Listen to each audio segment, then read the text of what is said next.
ஒரு நாட்டை கட்டும் ஒரு பெரிய கட்டிடத்துக்கு எது அடித்தளம்? சிலர் ஜனநாயகம்னு சொல்லுவாங்க, சிலர் பொருளாதாரம்னு சொல்லுவாங்க.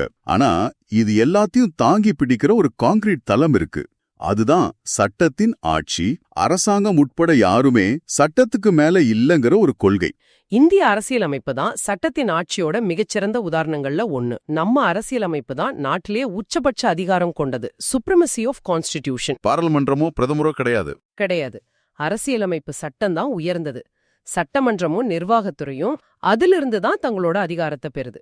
அப்படி என்றால் பாராளுமன்றம் நினைச்சா எந்த சட்டத்தை வேணாலும் ஏற்றிட முடியாதா? முடியாது. அரசியலமைப்புக்கு முரணாய் ஏற்றப்படுற எந்த ஒரு சட்டமும் செல்லாது. ஒருவேளை பாராளுமன்றம் மக்களோட அடிப்படை உரிமைகளை மீற வகையில ஒரு சட்டத்தை இயற்றினா உச்சநீதிமன்றம் அல்லது உயர்நீதிமன்றம் தலையிட்டு இந்த சட்டம் செல்லாதுன்னு அறிவிக்க முடியும். இதுதான் ஜுடிஷியல் ரிவ்யூன்னு சொல்றது.